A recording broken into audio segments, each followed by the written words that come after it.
Madame la première adjointe, chers collègues, finalement, quel plaisir que d'avoir un premier adjoint ou une première adjointe qui a en charge la question de la transition écologique, la question de la lutte pour le climat. Alors peut-être,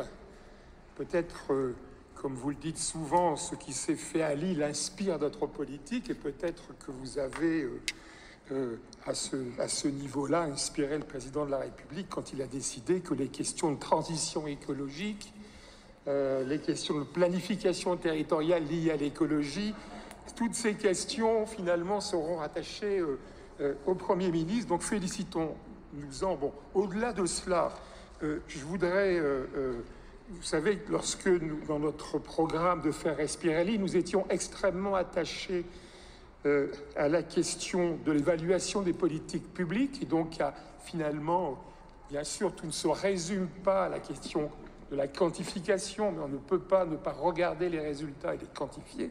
Et je constate, et c'est tout à fait, et nous le disons quand les choses, de notre point de vue, vont dans le bon sens, eh bien, ce rapport sur le développement durable, sur l'île Bas-Carbone 21, présente un certain nombre d'éléments de critères, les quantifie, dit d'ailleurs parfois que, et c'est juste, que les éléments ne sont pas présents puisqu'ils doivent être définis en cohérence. Et c'est le deuxième point qui me semble utile, c'est effectivement la cohérence avec l'action qui doit être menée au niveau de la métropole. Et donc ça me semble des aspects qui sont des aspects tout à fait essentiels que je voulais souligner.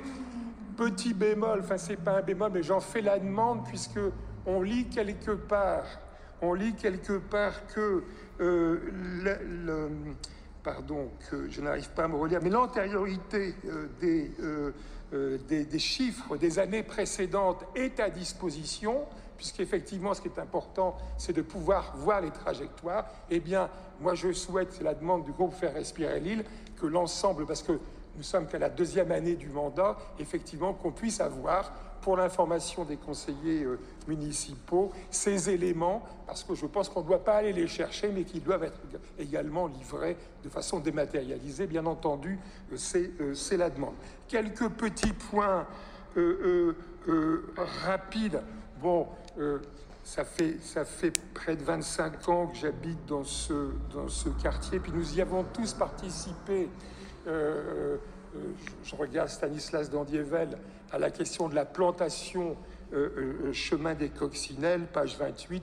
Je suis désolé, mais ce n'est pas dans le quartier des Bois Blancs, le chemin des Coccinelles, c'est dans le quartier du Faubourg de Béthune. Je sais bien qu'un tel document, il faut le lire 10 fois, 15 fois.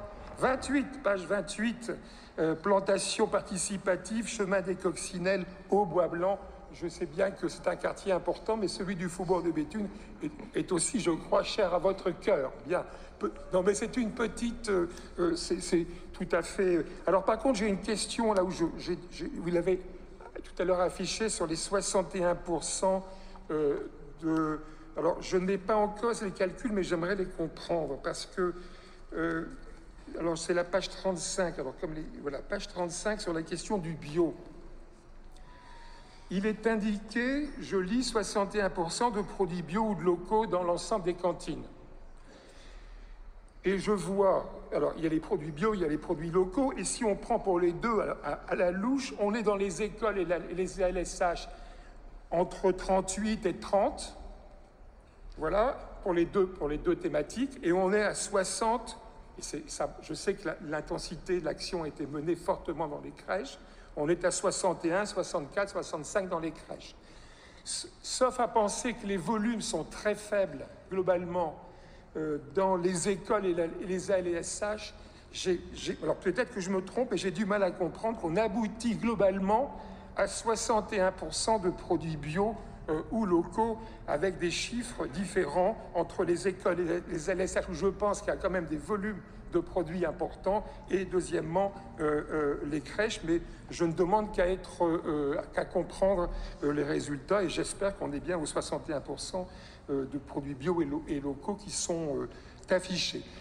D'autres points, et à juste titre, vous savez qu'il y a eu une extension on se félicite de l'extension des zones 30, donc de l'apaisement de la circulation dans notre ville. Je pense que ça nécessiterait aussi, bien entendu, d'avancer de ce point de vue sur les contrôles. Je pense qu'on l'avait évoqué à un moment donné, du respect de ces dispositions.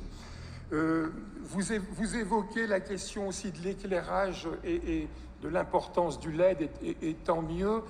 Il y a une commune voisine, alors je ne devrais peut-être pas la citer puisque je pense à Fâche-Tuménil, dirigée par vos amis,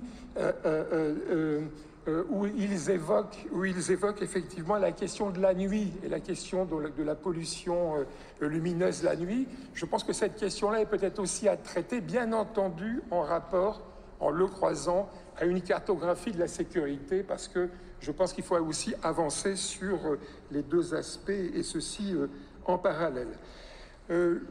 Sur la question des vélos, de ce qui est fait sur les mobilités douces, sur les pratiques cyclables, effectivement, il y a un développement important des pistes cyclables. La réalité, quand même relativement récente, continue à montrer qu'il y a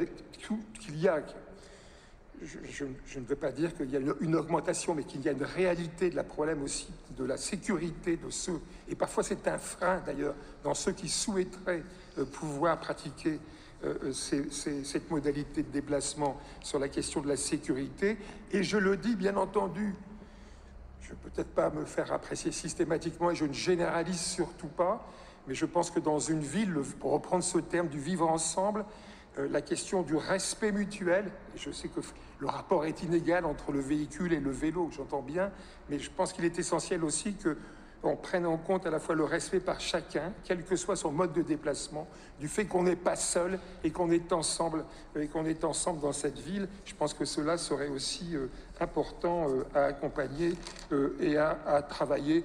Dernier point, mais je l'avais déjà évoqué, je sais que les conseils d'école dans les écoles ont été à chaque fois destinataires, me semble-t-il, des études, mais je pense qu'il serait bien qu'on ait aussi un bilan plus précis, plus partagé sur la question de la qualité de l'air, en particulier du projet scolaire qui est abordé assez rapidement. Dernier point qui est un point essentiel, qui demanderait peut-être à être étoffé, sur lequel je sais que vous êtes, vous y travaillez et vous y apportez de l'importance, c'est la question de la mobilisation de la filière économique. Et là-dessus, je pense que ça aussi, ça devrait être développé, même si je sais bien que c'est de façon importante au niveau de la métropole que les choses peuvent se passer, mais je pense que ça mériterait un peu plus que les quelques lignes que j'ai lues. Peut-être que j'ai fait l'impasse sur certains aspects, mais qui y sont consacrés. Je vous remercie.